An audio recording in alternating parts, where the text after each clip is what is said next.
To start with then, how's the group looking before this Munster game? Anyone into contention or out of contention after last week in terms of injuries? Yeah, everyone's, apart from Adam Beard who had to come off with his elbow injury, I think everyone's pretty much got a full bill of health, ready for the game on Saturday. So yeah, everyone's been out training, obviously bar Beardy, and you know, it's good to see. We're excited about a big week of preparation, which is going to lead into a cracking game, hopefully. Any news about Adam, how long he's likely to be out for? No, I'm not sure. Do you know what I mean? I think he's going for scans today, so I'm sure they'll find out a little bit more information in the next 24 hours, and then the medical staff will go from there. Any sign of any of your injured players rejoining the training group or the playing group at the moment?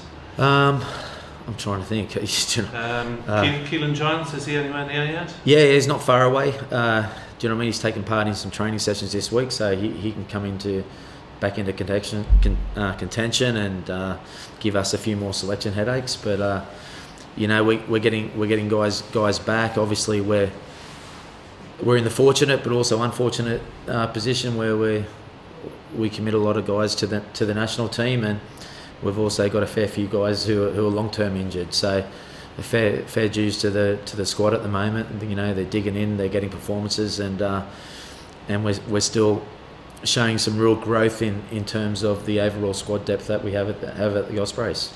Is Keelan in contention for this week, or? Yeah, absolutely. Yeah, he's in contention for this week. So we'll see how he gets through the training week first and foremost, and then we'll probably make a decision, obviously, on that later in the week whether he's in the 23.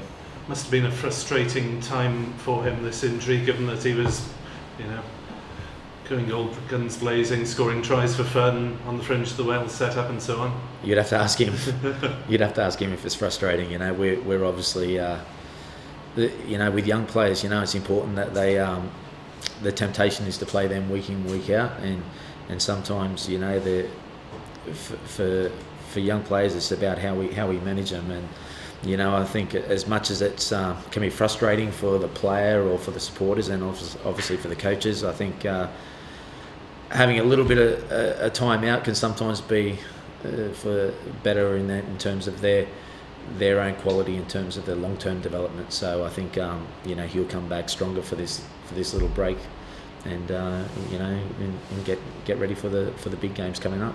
Yeah, big games coming up in the league, no doubt, and of course Europe, and maybe Keelan a chance for Wales over the summer, do you think, if things keep going his way?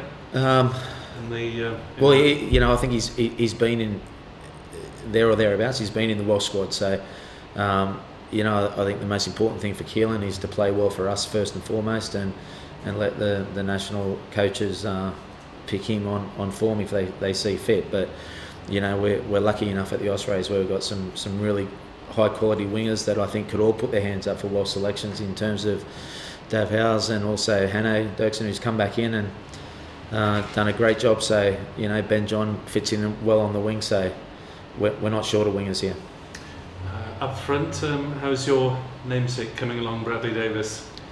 I've seen him a couple of times this week, so I don't know what he's. To be really honest, I really just focus my attention on at the start of every day and the start of every week on which players we've got available. So I don't know when Bradley's going to be available, but he's in good form anyway. Yeah. What is he taking part in any team training? Or no, squad not training? at the moment. Nothing at the moment. Okay. Looking at this fixture then, top two in the table, how much of a challenge and opportunity is it for the squad? Oh, this is again, taking into context the amount of players we've got with the national team and out injured. I think it comes to about 28, which is a huge amount. Is that right, Pete? Yeah. I think we're playing arguably, I think, the top team on form in Europe in all competitions, whether that be the top 14, whether that be the Viva Premiership, whether that be our competition. I think they've shown top end form against the highest quality opposition in the Champions Cup, and you know, I think that the test for us this week is going to be absolutely enormous, but it's one that we're really excited about and looking forward to testing ourselves against this sort of quality, and also just seeing where a lot of our players in our squad and how much development, how far they've come, and also how far we've got to go. But I think arguably this is the best team in the competition, and again, as a coaching group, as a playing group, we're really excited about challenging ourselves against them. In terms of form, though, wouldn't you claim the same sort of status as them? No, I think that we're happy with the way we're tracking. I think we've delivered in every competition so far that we've taken part in, and that's a real positive. I think if you look at the teams that Munster have played in the Champions Cup, no disrespect to the Challenge Cup, but it is definitely a step up. And they've had some massive results to Racing away, to Racing at home, to Leicester at home. They've pitched up each and every time. So this is definitely the biggest test we're faced, and I'd be dishonest if I didn't think that the 33-0 drubbing we got out there isn't still, it's definitely still on my mind, and I think that was a real wake-up call for us as a group. In terms of using that result, I mean, in the past, I've been told off by Alan Wynne-Jones when we talked about revenge for a previous result. He said, it's not pantomime. But how do you use that sort of result then to galvanise the players, to get them up, to make sure they don't fall into the same sort of traps? No, I think what we did as a team after that game, we learned our lessons of certain parts of our game away. Didn't function, and they had the quality on the night that really punished us exceedingly hard.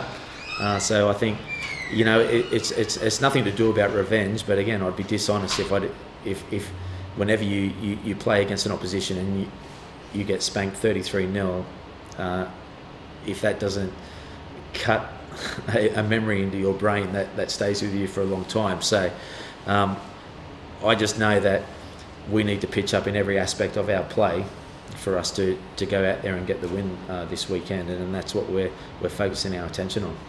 On current form, you should be all right for top 4 in this league, but the sort of match that'll determine top 2 chances, home semi-finals, that sort of thing?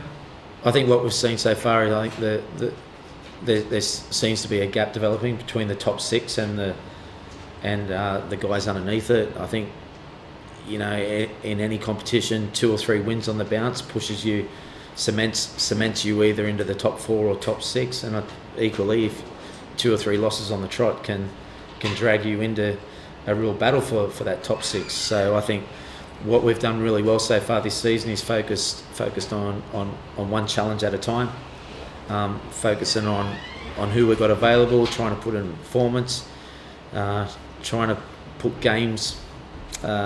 Performances, on weekends, especially whether we play away or whether we play at home, that everyone associated with the club can be proud of, and this Saturday evening fixture is going to be no different.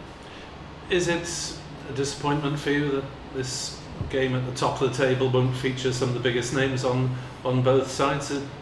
How do you view this situation that we've got over here, where Pro12 games go on through the international period?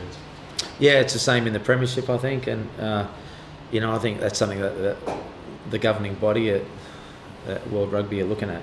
Seeing whether they can look at having a break in the Six Nations. I think it's how do I view it? Well, it is what it is. So you crack on with it. Whether I think there's a better solution, I'm sure there is, and I think most people would like to see all the sides, fully powered up, and I think. Either way, I think the crowd are going to get behind us this Saturday. They're going to come down, and it's still top of the table clash. But I think definitely the format could be looked at, and I think a way to promote the competition is to be able to pick from a fully powered up squad and ready to go. So yeah, obviously they're going to have to look at that in the future. One player that you won't have available obviously is Dan Biggar, but from the defensive point of view, you must have enjoyed his contribution to Wales against England. I thought he was outstanding. I thought he got some vital turnovers. I thought his defensive read on the try line was exceptional to relieve pressure. In saying that, I thought the skipper was marvellous in his defensive performance. Webb was good. I thought all the guys that Tipperick was outstanding yet again, and I thought all the guys delivered, and there's something that, as an Ospreys coach and an Ospreys supporter, I think we can all be really pleased with their performance. Dan must be one of the best defensive fly halves at international level around. Yeah, I think it's something that he does, especially in the contact area, has a good feel from when he can get steals. He's strong up top. He is courageous, and obviously it was gutting for them to lose the game right at the death against England. But I think with all players at that top end, they want to learn, they want to try and develop and become better rugby players. So I think it's an ongoing development with Dan, that he tries to push himself and challenge himself every day in training, and I think hopefully that will hold him in good stead. In terms of that position for yourselves, is there any chance that you'll get Sam Davis back for this weekend, or will it be another one for, you're expecting it to be another opportunity for Luke Price? Yeah, I can't answer that. I don't know is the honest answer. Griff takes all those phone calls. Our attack coach, he has the hotline to the Wales camp, and I stay a wall away from that. How is Luke settling into that responsibility then, Luke Price? Well, I think his performance speaks for itself. So I think he's delivered really well. I think he's shown a maturity. I think he's put the team in the right areas of the field, and I think it was a great learning game against Zebra out there, where we had a pretty sticky first 40 minutes, and a few little tweaks at half time, and I thought he played exceptionally well. So I think there's a lot of growth in his game still to come, but I think he's definitely put his hand up and shows that in this competition he can deliver. That's still to be decided. He's only had a couple of runs, first full run today. So as a coaching group, we'll get together and have a chat about that. But we're delighted that he's with us, and it only adds to our strength and depth. Yeah, bringing a Springbok and experienced Springbok in at this stage of the season, great boost for him. Yeah, it's a great boost for the squad. Like I said, it gives us added depth, and we've got a couple of injuries in the tight head position, so puts a lot of stress on the guys who are remaining. So that bringing that quality in, I think, is testament to all the work that's been done at the Ospreys over the years. That players of that sort of calibre definitely want to come and join this environment and join this journey that we're on. And what would be the message, the key defensive messages when you play against the side of Munster? Well, not to concede 33 points would be the first one, but no, I think we for us to get the performance on the weekend, it's going to take all parts of our game to function, and I think that was the big learning that we took from out there, is that there were parts of our game in the set piece that didn't function. There were parts of our games defensively that didn't function, especially in that 22 zone, where they're probably one of the best teams in the competition in that area, and there's parts of our positional play that have to be better. So against the top team in the competition, possibly even one of the top teams, or the top team on performance-wise in Europe, I think we're going to have to be on our money in all aspects. What sort of shape is Brian Najati in? Is he?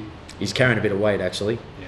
He's a bit chubby, I think, but I think I'm seriously only joking. I don't know when did he play last? No, he's come in. He's in great shape. So do you know what I mean? I haven't seen too many tight head props that look like him, to be honest. So he's in fantastic shape.